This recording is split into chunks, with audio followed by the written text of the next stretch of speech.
Welcome to health care. Nowadays స్త్రీలను ఎక్కువగా ఆందోళనకు గురిచేస్తున్న క్యాన్సర్ బ్రెస్ట్ క్యాన్సర్. వయోభేదం లేకుండా చిన్న వయసులో కూడా ఈ క్యాన్సర్కి గురవుతున్నారు.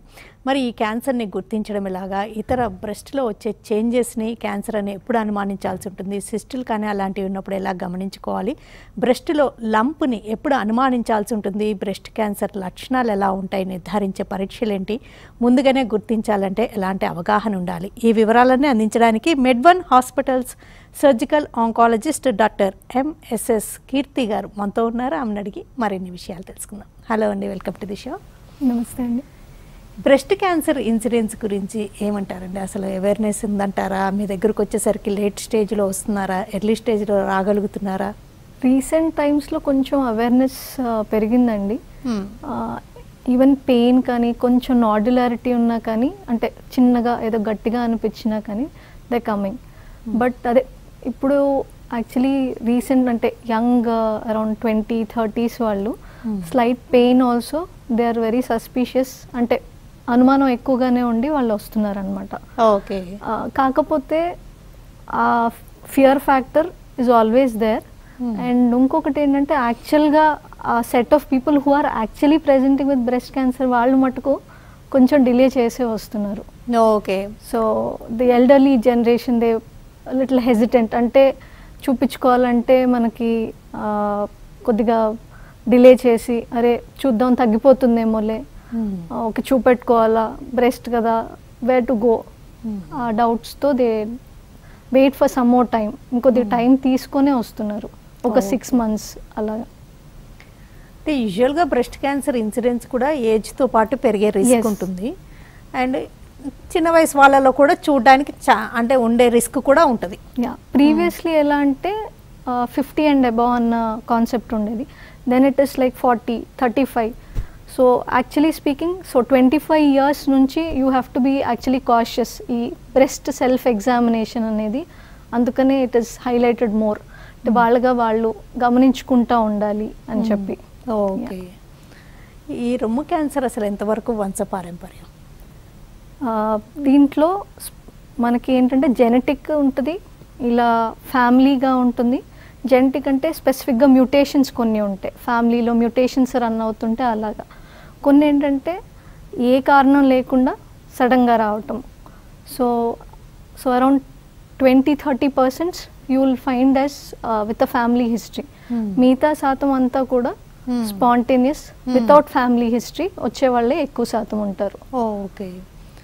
అయితే ఈ హిస్టరీ అంటారు, అండ్ కొన్ని ఇన్సిడెంట్స్ అంటే పిల్లలు లేట్గా, ఇలాంటివన్నీ కూడా రిస్క్ ఫ్యాక్టర్స్ అంటారు. లాక్టేషన్ ఇవన్నీ, మదర్స్ అని, ఒబేసిటీ అని, ఇవన్నీ కరెక్టేనా? అవునండి. ఇప్పుడు first thing it starts with age అండి, ఎల్డర్లీ నుంచి అని అంటాము. ఇంకొకటి ఏంటంటే ఎక్స్పోజర్ టు దోస్ హార్మోన్స్. ఎలా అంటే exposure to estrogen and progesterone hormones. So early menarche అంటే మెన్సెస్ అర్లీగా రావటం. ఈ మధ్య కాలంలో వీఆర్ సీయింగ్ దట్ 12 yearsకే, less than 12 years early menarche అంటాము. లేట్ మెనోపాజ్ అంటే పీరియడ్స్ ఆగిపోవటం అనేది ఒక 55 years తర్వాత అనుకోండి, that is considered as late menopause. ఇది ఒక one of the risk factor.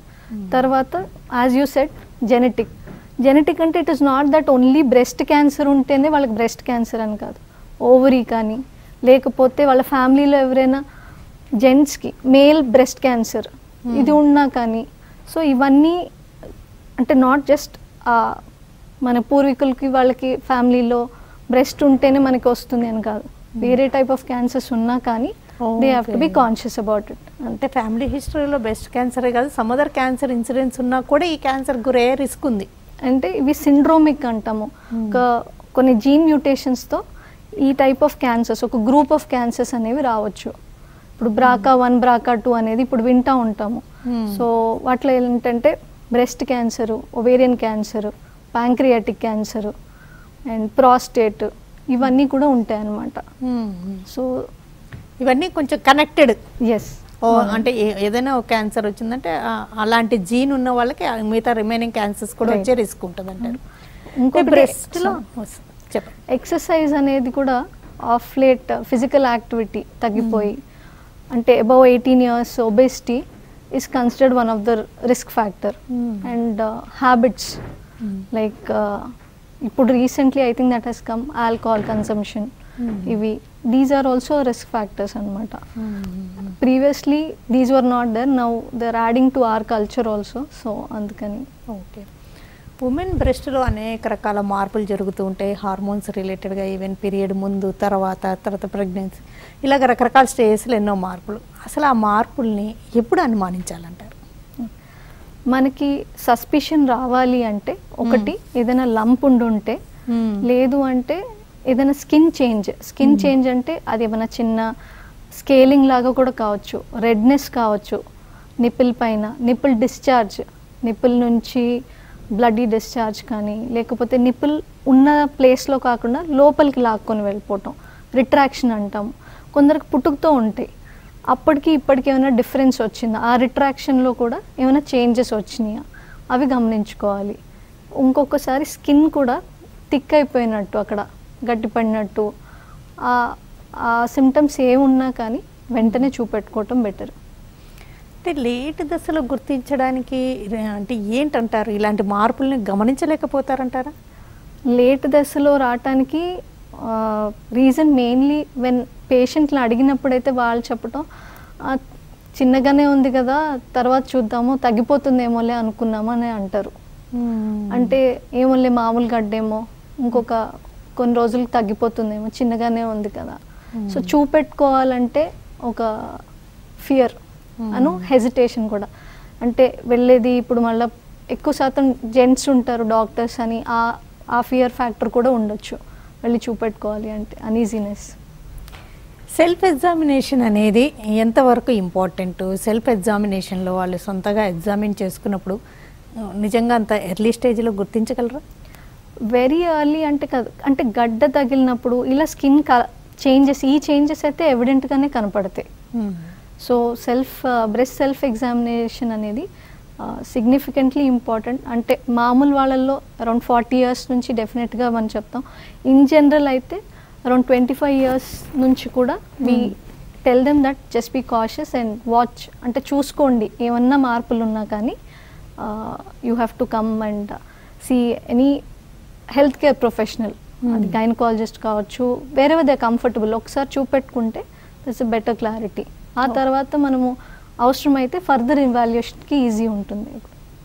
Okay, ఒకవేళ ఈ బ్రెస్ట్ క్యాన్సర్ రిస్క్ ఫ్యాక్టర్స్ ఉన్నాయి, లేకపోతే ఫ్యామిలీ హిస్టరీ ఉంది, వాళ్ళు ఇంకా సెల్ఫ్ ఎగ్జామినేషన్తో పాటు, అంటే సెల్ఫ్ ఎగ్జామినేషన్ అంటే ఒక సైజ్ వచ్చేదాకా గుర్తించలేకపోవచ్చు, ఇంకా ఎర్లీగా పసిగట్టడానికి ఎలాంటి టెస్టులు ఎప్పటి నుంచి మొదలు పెట్టాలి? ఇప్పుడు మామూలు వాళ్ళకైతే 40 years నుంచి మనం mammogram, annual mammogram, preferably 3D mammogram ఇంకా బెటర్గా పిక్ చేస్తుంది అనమాట. అంటే మిస్ అయ్యే ఛాన్సెస్ చాలా తక్కువ. So 3D mammogram advised yearly once. And younger గ్రూప్కి వచ్చేసరికి అల్ట్రాసౌండ్ చెప్తాము, అంటే ఏదైనా డౌట్ఫుల్ ఉంటే అల్ట్రాసౌండ్, లేదు అంటే ఎంఆర్ఐ, ఇంకొద్దిగా సస్పిషన్ ఎక్కువ, ఆర్ ఫ్యామిలీ, మీరు అన్నారు కదా ఇందాక ఫ్యామిలీ హిస్టరీ ఉంది, వాళ్ళకైతే ఇంకా స్ట్రిక్ట్ స్క్రీనింగ్ అనేది ఉంటుంది. వాళ్ళకి ఇంకా యంగర్ ఏజ్ గ్రూప్ అయితే ఎంఆర్ఐ కూడా చేసి ఫాలోఅప్ చేసుకుంటూ ఉంటాం. మరి ఎర్లీ స్టేజ్లో గుర్తించినప్పుడు ఏం ట్రీట్మెంట్ ఆప్షన్స్ ఉంటాయి? ఎర్లీ యూజువలీ బ్రెస్ట్ క్యాన్సర్కి మనకున్న treatments surgical, medical and radiation. So very early detect అయినప్పుడు బ్రెస్ట్ కన్జర్వేషన్ అనేది ఫీజిబిలిటీ ఎక్కువ ఉంటుంది మనకి. సో అప్పుడు కూడా మనకి మొడాలిటీ ఆఫ్ ట్రీట్మెంట్స్ మోస్ట్లీ 3 అవసరం పడవచ్చు. లైక్ వెరీ ఫ్యూ, అంటే ఇప్పుడు మనం బ్రెస్ట్ కన్జర్వ్ చేస్తున్నాము, సో సర్జరీ అవసరం పడుతుంది, రేడియేషన్ అవసరం పడుతుంది. వాటిలో మళ్ళీ మనం కొన్ని టార్గెటెడ్కి చూడటానికి ట్యూమర్ మార్కర్స్ చూస్తాం, ఈఆర్, పిఆర్, అంటే oestrogen receptor, progesterone receptor, further మనం ఏమైనా ట్రీట్మెంట్ ఇవ్వటానికి HER2 రిసెప్టర్ అని చెప్పి ఇవి చెక్ చేసుకుంటాం. అంటే వీళ్ళకి ఫర్దర్ బెనిఫిట్ ఆఫ్ కీమోథెరపీ ఉంటే అవి కూడా ఇవ్వటానికి. కాకపోతే వీళ్ళకి ఏంటంటే ఎర్లీగా డిటెక్టెడ్ అవ్వటం వలన cure chances are better. Okay, short break తీసుకుందాం అండి. బ్రేక్ తర్వాత బ్రెస్ట్ క్యాన్సర్ ట్రీట్మెంట్స్లో పర్సనలైజ్డ్ ట్రీట్మెంట్స్ ఏంటి, మరి హార్మోనల్ థెరపీ ఎప్పుడు అవసరం అవుతూ ఉంటుంది, అండ్ ఎలా అబ్జర్వ్ చేసుకుంటూ ఉండాల్సి వస్తుంది, ఇవన్నీ డిస్కస్ చేద్దాం. హెల్త్ కేర్లో short break.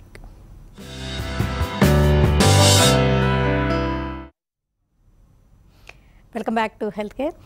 మెడ్వన్ hospitals surgical oncologist doctor MSS Keerthi garu మనతో ఉన్నారు. బ్రెస్ట్ క్యాన్సర్లో, రొమ్ము క్యాన్సర్లో రకాలేంటి, లక్షణాలేంటి, నిర్ధారించే పరీక్షలు ఏంటి, ట్రీట్మెంట్స్లో వచ్చిన ఆధునికతలు వివరాలు అడిగి తెలుసుకుంటున్నాం. ఒకసారి బ్రెస్ట్కి చిన్న లంపెక్టమీ చేస్తుంటారు, ఒకసారి మొత్తం బ్రెస్ట్ని తీసేస్తుంటారు. అంటే ఆ టైప్ని బట్టి ఉంటుందా, సైజుని బట్టి ఉంటుందా, వచ్చిన ఏరియాని బట్టి ఉంటుందా, ఏ విషయాలు ఉంటాయి అంటారు? అంటే డిఫరెన్స్ ఇన్ మనకి పేషెంట్ది ఫస్ట్ మెయిన్ ఇంపార్టెంట్ ఫీచర్ ఏంటంటే పేషెంట్ ఏం కావాలనుకుంటున్నారు అండ్ అది ఫీజిబులా లేదా అనేది మనం ఎక్స్ప్లెయిన్ ఎనీవేస్ చేస్తాము. Very large tumours are advanced ఉన్న వాళ్ళకి మటుకు preferably we don't advise conservation అన్న పార్ట్.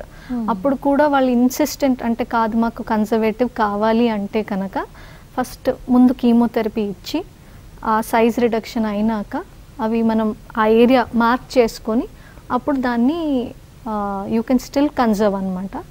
కానీ very advanced or complete skin involvement, very bad disease we would not advise. Early ట్యూమర్స్కి అయితే definitely breast conservation is an option always. And అలా అని మనకి కంప్లీట్ తీస్తే రాదు, ఇది కొంచెమే తీస్తే వచ్చేస్తుందేమో అనుకోవటానికి లేదు. సర్వైవల్ బెనిఫిట్ అంటే అంటే క్యాన్సర్ రిలేటెడ్గా మనకి ఏమైనా డిఫరెన్స్ అంటే నాట్ సిగ్నిఫికెంట్, రెండు సిమిలర్ ట్రీట్మెంట్సే. And large you even have అంటే అలాంగ్ విత్ దిస్ ఆంకోప్లాస్టీ అని చేస్తాం. ఎలా అంటే to maintain the same shape even after removing the tumour తీసాక కూడా సిమిలర్గా ఉండటానికి ఆంకోప్లాస్టీ సర్జరీస్ అవుతాయి. అంటే ట్యూమర్ ఒకటే తీసినప్పుడు వెంటనే ఆంకోప్లాస్టీ చేస్తారు, సేమ్ బిఫోర్ ఎట్లుందో జస్ట్ లైక్ బిఫోర్ ఎలా ఉందో అలానే షేప్ అది ఇచ్చేస్తుంటారు. ఒక్కొక్కసారి మొత్తం బ్రెస్ట్ తీసేసినప్పుడు కూడా వెంటనే ఆంకోప్లాస్టీ అట్లా ఏమన్నా చేస్తారు? వెంటనే యూజువల్గా చేయండి. ఇప్పుడు ఏమైనా ఇంప్లాంట్ పెట్టాలనుకుంటే కనుక అంటే ఇఫ్ ఇట్ ఇస్ ఆ ఫ్లాప్ లాంటిది వాడితే మటుకు వెంటనే జరుగుతుంది. అదే ఇంప్లాంట్ పెడుతుంటే వాళ్ళకి రేడియేషన్ అవసరం ఉంటుంది అని మనకి ఆ ప్లాన్ ముందే తెలుస్తుంది. అలాంటి వాళ్ళకి మటుకు రేడియేషన్ అయిపోయాక ఇంప్లాంట్ ప్లేస్మెంట్ అనేది జరుగుతుంది. ఓకే. ఈ బ్రెస్ట్ క్యాన్సర్లో రకాలేంటి, ఆ రకాల్లో ఏది కొంచెం బాగా ప్రమాదకరమైంది అంటారు? ఇప్పుడు మనం ఈ మార్కర్స్ ఇందాక ఏదైతే చెప్పానో హార్మోన్ రిసెప్టర్ అంటే oestrogen receptor, progesterone receptor positive, ఈ ట్యూమర్స్ ఆర్ గుడ్ ట్యూమర్స్. అంటే వాటి ప్రోగ్నోసిస్ బెటర్గా ఉంటుంది. HER2 పాజిటివ్ అంటాము, అంటే అదొక రిసెప్టర్. ఇవన్నీ కూడా oestrogen receptor, progesterone receptor, HER2 అనే రిసెప్టర్స్ ఇవి మనకి ఉంటాయి అన్నమాట బ్రెస్ట్లో. సో ఈ HER2 పాజిటివ్ అంటే కనుక it is a little more at risk. ఇంకొకటి ఉంటుంది, ఇంకొక టైప్ ట్రిపుల్ నెగటివ్ అంటాము ఆర్ బేసల్ లైక్ అని. ఈ triple negative breast cancers are very notorious. ఇవి they are very aggressive tumours. Triple negative వినడానికి నెగటివ్ కానీ అవి నోటోరియస్ అంటే అగ్రెసివ్. ఇవి ఏ రిసెప్టర్ ఉండవు వీటిలో, ఇవన్నీ కూడా ఆబ్సెంట్ అన్నమాట. వీటికి హార్మోన్ థెరపీ ఉండదు, వీటికి ఉండదు. సో వీళ్ళకి ఏం చేస్తామంటే ఈ ట్రిపుల్ నెగటివ్ బ్రెస్ట్ క్యాన్సర్స్ అంటే మరీ స్మాల్ ట్యూమర్స్ కాకుండా కొంచెం అంటే ఒక 2 సెంటీమీటర్స్ కంటే ఎక్కువ ఉన్న ట్యూమర్స్కి మనం ఐడియల్గా ఈ మార్కర్స్ మనం బయాప్సీ చేసినప్పుడు ఇవి చెక్ చేసుకుంటాం. ఈ టైప్ ఆఫ్ ట్యూమర్ అని తెలిస్తే గనక ఈ అగ్రెసివ్ ఉంటుందని తెలిసి ముందే కీమోథెరపీ ఇవ్వటం అనేది ప్రాక్టీస్డ్ అనమాట. ముందు ఎందుకంటే సిస్టమిక్గా స్ప్రెడ్ అవటం అనేది కంట్రోల్ చేసుకోవటానికి ఫస్ట్ కీమోథెరపీ ఇస్తాం. ఆ తర్వాత we go for same surgery, radiation. ఈ కంప్లీట్ ట్రీట్మెంట్ అయిపోయాక అంటే ఈ ఫస్ట్ అప్ ఫ్రంట్ మనం కీమోథెరపీ ఇచ్చాం, సర్జరీ చేసాం. సర్జరీ తర్వాత మనకి బయాప్సీ రిపోర్ట్ వస్తుంది కదా. ఈ బయాప్సీలో కంప్లీట్ ట్యూమర్ డిసపియర్ అయింది అనుకోండి, what we call as pathological complete response అంటాం. అది కంప్లీట్గా డిసపియర్ అయిపోయిందంటే it is good. But still there is disease in that. అంటే ఇంకా క్యాన్సర్ కణాలు కనపడుతున్నాయి అనుకోండి పెథాలజీలో ఈ సెక్షన్స్లో, అప్పుడు మళ్ళీ యాడ్ ఆన్ కీమోథెరపీ అనేది ఉంటుంది వీళ్ళకి. ఓకే, వీళ్ళకి కీమోథెరపీ మేజర్ రోల్ ప్లే చేస్తుంది. మెయిన్ ఏంటంటే ఆ సిస్టమిక్, ఎందుకంటే they are aggressive tumours. So they అంటే వీళ్ళకి నెక్స్ట్ ఎంత తొందరలో స్ప్రెడ్ అయిపోతుంది అనేది కూడా మనకు తెలియదు. అందుకంటే we give longer treatment for them. Okay. ఈ HER2 పాజిటివ్ అన్నాం కదా, వాటికి కూడా సిమిలర్ టైప్ ఆఫ్ ట్రీట్మెంట్ ఉంటుంది. వాళ్ళకు కూడా ముందు కీమోథెరపీ ఇచ్చి తర్వాత సర్జరీ. కంప్లీట్ రెస్పాన్స్ వచ్చింది అంటే తర్వాత మనం టార్గెటెడ్ థెరపీ ఏదైతే ఉందో అది ఇవ్వము. అంటే complete 1 year anyways she will need. But suppose still disease ఉందనుకోండి, అడిషనల్ థెరపీ కూడా వాళ్ళకి యాడ్ అవుతుంది. ఓకే. ఈ బ్రెస్ట్ క్యాన్సర్ కొంతమంది ఇన్సిడెంట్స్ అంటే ఒకసారి వస్తుంది, తర్వాత ట్రీట్మెంట్ తీసుకుంటారు, అంతా సేఫ్ అనుకున్నాక ఇంకో క్యాన్సర్గా మెటాస్టాసిస్ అనేది చూస్తుంటామండి. అంటే ఆ కణాలు మిగిలిపోయి మళ్ళీ వితిన్ 2-3 years మన బాడీలో అంటే మనం కనపడింది తీస్తున్నాము. ఈ మైక్రోస్కోపిక్ డిసీజ్ అనేది మనం కీమోథెరపీతో కంట్రోల్ చేస్తున్నాం. బట్ స్టిల్ వన్స్ కీమోథెరపీ ఉన్నంత వరకు దర్ ఆల్ సప్రెస్డ్. సో వాటిలో మళ్ళీ రెసిస్టెంట్గా డెవలప్ అవుతాయి. ఆ cells will be still hibernating. Once the atmosphere is again ready, they start increasing in size, ఇంకా స్ప్రెడ్ అనేది అవుతుంది అనమాట. ఓకే. ఈ HER2 అంటే హార్మోన్స్కి రిలేటెడ్గా ఉన్న ఈ బ్రెస్ట్ క్యాన్సర్ అంటే అవి ఈ ట్రిపుల్ నెగిటివ్ బ్రెస్ట్ క్యాన్సర్ రెండింటికి రికరెన్స్ ఎక్కువేనా? ఈ HER2 positive triple negative breast క్యాన్సర్స్కి రికరెన్స్ అనేది ఎక్కువ ఉంటుంది. హార్మోన్ రిసెప్టర్ పాజిటివ్ ఉన్న వాళ్ళకి యూజువలీ ఇది మనకు చూసేది కూడా ఎక్కువ ఎల్డర్లీలో చూస్తాం. అండ్ ఫ్యామిలీ హిస్టరీ ఎక్కువ ఏం లేకుండా వాళ్ళల్లో you preferably see these hormone receptor positive. ఈ HER2 అండ్ ట్రిపుల్ నెగిటివ్ మటుకు దేర్ బ్యాడ్. అంటే ప్రొఫిలాక్టిక్గా ఒక్కోసారి బ్రెస్ట్ క్యాన్సర్ అంటే ముందుగానే ట్రీట్మెంట్ చేయడం చూస్తుంటాం కదండి. BRCA1 BRCA2 పాజిటివ్ ఉంటే అది ఎంతవరకు సజెస్టబుల్ అంటారు? అంటే వాళ్ళు మోటివేటెడ్ ఉన్నారు అంటేనండి, ఈ BRCA1 BRCA2 పాజిటివ్ వాళ్ళకి ఇఫ్ దే ఆర్ వెల్ అంటే వీటి గురించి తెలిసి they can it will help to 90%, but still not 100%. అది కూడా 90% వరకు. మనం కొంచెం కొన్ని రిస్క్ ఫ్యాక్టర్స్ ఉన్నాయి అనుకుంటే, ఇన్ కేస్ ఇఫ్ ఇది వద్దు అనుకున్న వాళ్ళకి రిస్క్ రెడ్యూసింగ్ ఏజెంట్స్ అని ఉంటాయి. Risk reducing agents one type of hormone therapy, అవి ఇవ్వటం అనేది జరుగుతుంది ముందు నుంచి. ఓకే. ఎప్పుడైనా ప్రెగ్నెంట్ ఉమెన్లో కూడా బ్రెస్ట్ క్యాన్సర్ని ఫైండ్ అవుట్ చేయడం అలా జరుగుతూ ఉంటుందా? అవునండి. ఇంకా ప్రెగ్నెన్సీస్ ఎలా అంటే ఇంకా హార్మోన్స్ ఇంకా యాక్టివ్గా ఉంటాయి కాబట్టి ఇంకా ఈజీలీ అంటే ఏదైనా ఉంది అంటే it grows faster during pregnancy అనమాట. ఓకే. ఎవిడెంట్గా. సో ఆ టైంలో ట్రీట్మెంట్ ఇఫ్ వెరీ అర్లీ అయితే it is better not to continue the pregnancy continue చేయొద్దు అనే అంటాము ప్రిఫరబుల్లీ, అంటే వెరీ అర్లీ తెలిసింది అంటే. కానీ కొద్దిగా అప్పటికి ఫస్ట్ ట్రైమెస్టర్ ఆల్మోస్ట్ అంటే సర్జికల్ ట్రీట్మెంట్ అయితే మనం ఇవ్వచ్చు. ఫస్ట్ ట్రైమెస్టర్ సెకండ్ దాటేసాము అంటే మెడిసిన్స్ కూడా అంటే కీమోథెరపీ కూడా ఇవ్వచ్చు. ఒక రేడియేషన్ మటుకు బేబీ డెలివరీ అయినాక అప్పుడు ట్రీట్మెంట్ తీసుకోవచ్చు. ఓకే. అంటే కీమోథెరపీ కూడా సేఫే అంటారా?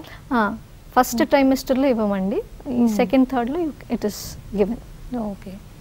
ఆన్ ది హోల్ అసలు దీని మీద ఎలాంటి అవగాహన ఉంటే మంచిది అనిపిస్తూ ఉంటుంది మీ దగ్గరకు వచ్చే పేషెంట్స్ని చూసినప్పుడు?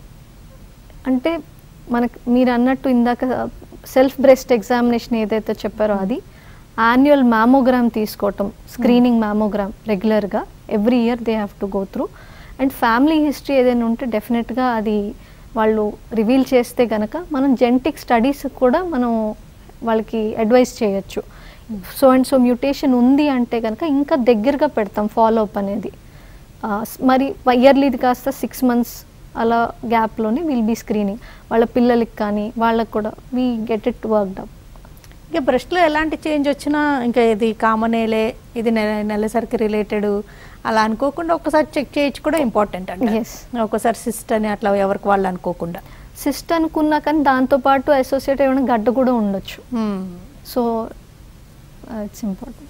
ఓకేనండి డాక్టర్ కీర్తి గారు, బ్రెస్ట్ క్యాన్సర్ లక్షణాలు ఎలా ఉంటాయి, రిస్క్ ఫ్యాక్టర్స్ ఏంటి, ఎలాంటి మార్పులను అసలు నిర్లక్ష్యం చేయకూడదు, తొలి దశలోనే గుర్తించాలి అంటే సెల్ఫ్ ఎగ్జామినేషన్ కానీ ఎలాంటి స్క్రీనింగ్ టెస్టులు ఉంటాయి అంటే ట్రీట్మెంట్స్లో వచ్చిన అడ్వాన్సెస్ వివరాలు అందించినందుకు థ్యాంక్స్ డాక్టర్. Thank you. ఇది వాళ్ళ health care. Keep watching TV5.